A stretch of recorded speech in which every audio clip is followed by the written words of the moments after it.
He's three law firms on retainer. I don't know how much money is coming in, but I know that a lot of money is going out every single month for Diddy. Was the incentive just revenge, or was the incentive for that supposed money that Puffy supposedly... The impossible has just been unveiled. The legend who reshaped an entire era may not only have escaped the infamous 1996 Las Vegas ambush, he may have been banished into exile by Diddy himself. In a shocking turn, federal investigators raided Diddy's mansions, dragged him into a cold interrogation room, and pulled out a confession that hit the hip-hop world like a bomb dropped in a crowded arena. The revelation? Tupac Shakur's death was never real. It was a carefully staged illusion, engineered at the very top of the music industry. And Diddy wasn't just aware, he was the mastermind. Leaked details, reportedly verified by two sources close to the federal probe, suggest Diddy admitted he was pressured by hidden power brokers of the music world to erase Shakur. In doing so, he became the architect of his rival's disappearance, building a billion-dollar empire on the ashes, while Tupac was forced into Caribbean exile, silenced, forgotten, but alive. Picture it, September 1996. The world is told Tupac Shakur has been gunned down. 6 days of agony in a Las Vegas hospital, ending in silence. Chaos floods the streets. Rumors swirl. Questions pile higher than answers. 4 bullets fired, yet only a fragment grazes the driver. Suge Knight walks away, while every shot supposedly finds its mark on one man alone. The autopsy? A storm of contradictions. Shakur's height and weight don't even match. The coroner disappears right after the cremation. And Shakur's mother, she delivers one haunting line. "My son chose to leave quietly." Decades later, still no conviction, no closure, no justice, despite being one of the most heavily documented celebrity cases in history. And now, with Diddy's chilling confession, the entire puzzle takes on a new shape. Interrogation transcripts reveal it wasn't just self-preservation, it was orders. The gatekeepers at the top decided Shakur was too much of a threat. Too radical, too loud, too powerful. He could have shattered the entire money-making machine. So, Diddy was told to comply. And in the shadows of a Vegas hospital, a body double switch was made. Shakur wasn't buried, he was vanished, spirited away into exile while the world mourned a ghost. And so, where does that leave Tupac Shakur, the rebel poet who became an industry ghost? For nearly 3 decades, the most explosive voice of the 90s has been trapped in what many whisper is the realest witness protection program the world never acknowledged. Forget the fantasy of cocktails on a beach. This is a man erased from existence, stripped of his stage, his people, his name. Sources insist his move to Cuba wasn't random. It was survival, brokered by a rogue faction of the US government aligned with Black Panther sympathizers. But the deal came with brutal terms. Stay silent. Cut all contact. Never expose the truth. Whispers from those once close to him, even a former Panther bodyguard, claim there are video and audio tapes of Fidel Castro himself approving Shakur's sanctuary and laying down the laws of his exile. And as the years pass, the rumors only roar louder. Blurry photos leak from Havana bars. Shaky cell phone clips show a man, too close in stature, too familiar in walk, passing by murals of Che. Some say Shakur hasn't wasted the time. That in the shadows, he's been building a war chest of evidence. Decades of diaries, secret recordings, hidden tapes, ready to expose who betrayed him, who profited, and what the empire of hip-hop was truly built upon. The human cost? Unimaginable.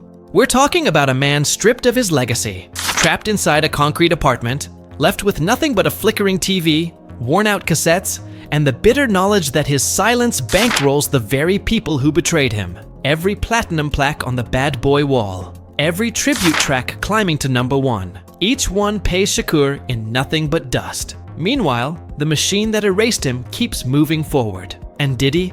He doesn't just survive, he ascends. After Shakur's stage disappearance, he transforms from label boss into pop culture royalty. The media crowns him a genius. His name becomes synonymous with success. Millions made, hundreds of millions burned on Hampton's white parties. And we haven't even touched Jay-Z. For years, rumors of a secret pact between Diddy and Jay-Z have haunted the industry. The whispers say this: Jay's meteoric rise lined up a little too neatly with Shakur's staged disappearance and Biggie's sudden end. According to nervous old-school insiders, including a few ex-label executives, Diddy and Jay-Z struck a private deal in the weeks after Shakur vanished, a promise to guard the secrets that kept them both untouchable. Their public friendship, red carpets, award shows, champagne-soaked parties, suddenly looks less like brotherhood and more like mutual insurance against the truth ever coming out. Fast forward to now. Jay-Z, once the golden face of hip-hop, is splattered across headlines, scrambling to dodge his own legal battles while frantically distancing himself from Diddy's unraveling empire. The same two men once celebrated together on Forbes billionaire lists are now navigating a minefield. Because if just one buried secret breaks loose, the fallout could topple the entire music world. And the stakes? Colossal. If the vault of evidence Shakur is rumored to be holding ever surfaces, this isn't about canceled tours or lost sponsorships. This is about full-scale implosion, criminal charges, financial collapse, reputations wiped clean off the map. Federal investigations into Diddy tighten with every raid, every leaked transcript. The noose is closing. One investigator put it bluntly: the second someone's in cuffs, they'll sell out their own mother. Translation: nobody is safe. Lawsuits are piling up. Old allies are flipping, turning state's witness. And every name that appears in those sealed documents, Diddy, Jay-Z, and a shadow network of gatekeepers, feels the walls inching closer. Across the music world is unmistakable. On the surface, it's business as usual. Jay-Z smiles for the cameras, dismisses lawsuits as blackmail, and projects unshakable confidence. But behind closed doors, insiders whisper of rising panic. The decades-old pact of silence may finally be splitting open. The fear? That somewhere in the humid shadows of Cuban exile, Tupac Shakur is preparing to break the 30-year seal. If even half the claims are true, what's coming could obliterate the most carefully engineered empires in hip-hop history. But the real drama isn't in press statements.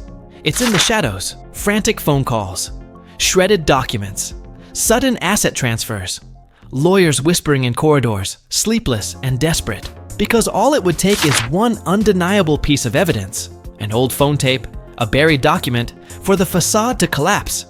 And when that happens, no army of high-priced attorneys can shield the so-called untouchables. Meanwhile, Diddy sits in the Metropolitan Detention Center, the man who once masterminded the ultimate vanishing act, now staring down the possibility of his own legacy disappearing into smoke. And if the dominoes begin to fall, Jay-Z and every other name tethered to that decades-old conspiracy will be racing against time, scrambling to stay one step ahead of a secret that refuses to die. Because if history has taught us anything in the world of power, money, and betrayal, no one stays silent forever. Right there is the fear clawing at the very heart of the music industry. The idea of Tupac Shakur's return isn't just some late-night ghost story whispered among moguls with skeletons in their closets. No, this is the doomsday scenario for executives who've built their lives hiding behind platinum plaques and diamond-drenched watches. Every rumor, every leak, every hushed phone call from Havana,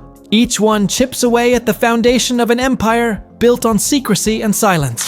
Now, we're watching in real time as industry lawyers, fixers, and handlers scramble like firefighters on a sinking ship, trying to patch holes in a vessel already swallowed by the tide. But the question looms: what if the rumors are true? What if Shakur is alive, armed with a vault of receipts, diaries, tapes, bank trails, ready to torch decades of corruption? For the men at the top, it's no longer about who shot Tupac. It's about what Tupac knows.